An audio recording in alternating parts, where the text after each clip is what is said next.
welcome to Thomas More Radio. Welcome to podcast Haunted Whispers, and we're going to present cases about of near-death experience. My group is Juliana Mora, Hello. Emilia Soto, Hello. Daniela Garcia, Hi. and I, Nicolas Vera. I will start with a well-known case of near-death experience. Uh, George Ritchie, a psychiatrist who, in 1943, while a young soldier in the U.S. Army, suffered from severe pneumonia and was declared clinically dead for about 9 minutes. Ritchie describes that during this time he felt himself leave his body and saw the doctors treating him. He then claimed to have been taken by a spiritual presence to various places, including hospitals and cities, where he could see other people and spiritual beings.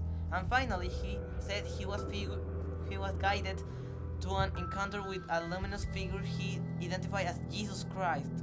According to his account, this presence showed his visions of the past, present, and future, as well as profound understanding of all purposes, life, and love.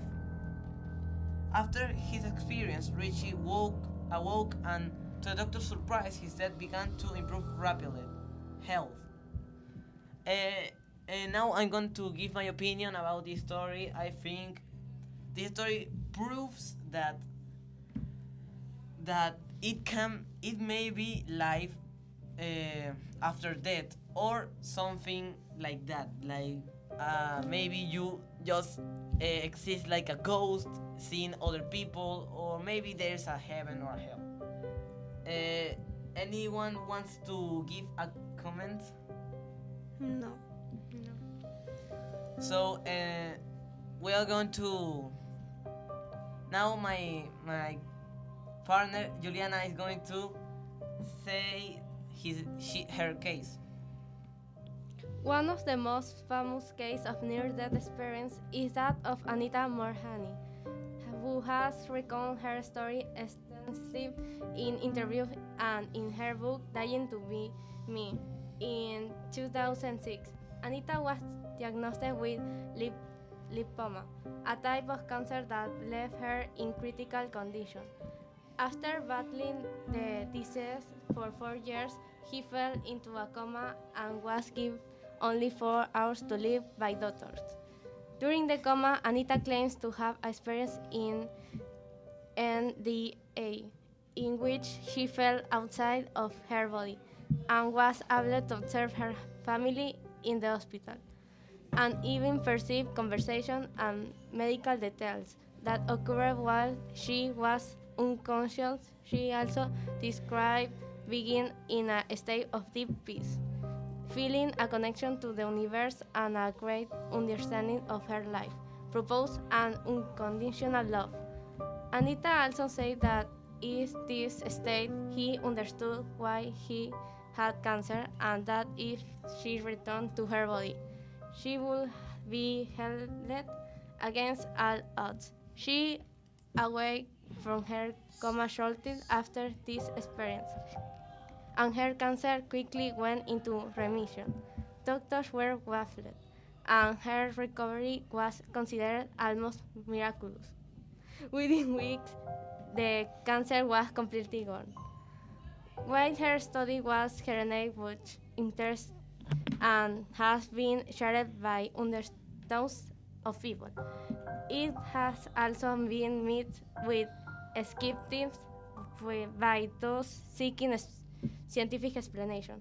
However, her case remains a testament to a near-death experience that changed her life. Now I'm going to say the case of Evan Alexander.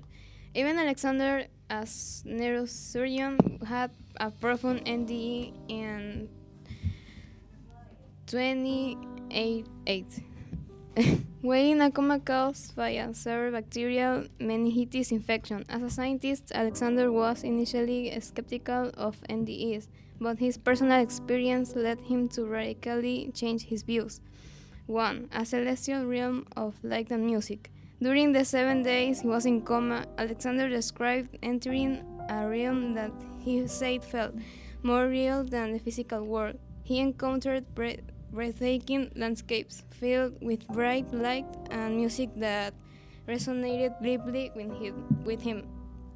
2. A mysterious female guide.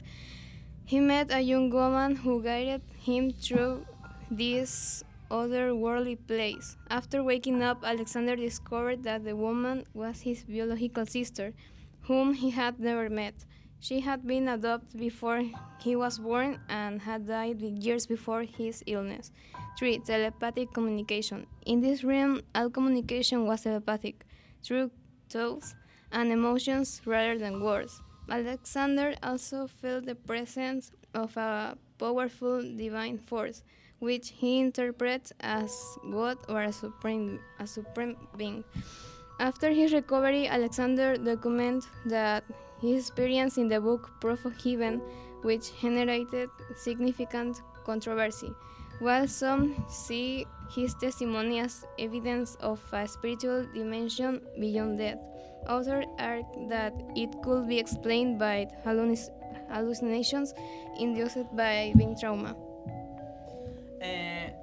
Now, the final story my partner Billy is going to say.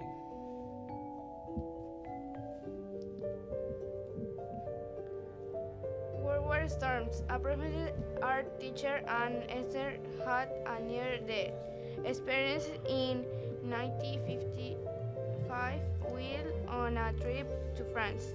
He suffered an intestinal perforation and before beginning operate on. His condition worsened seriously during the time was undergoing. Stone reports having experienced a dark and terrifying NDI, in which he was taken to a dark dimension where the fastest fossil begins. In the midst of the experience, he began to ask to help, and according to his account, was recurring by a luminous figure, and he identified as Jesus. That was the last story. Goodbye. Don't forget to like and subscribe. Now, bye. Bye.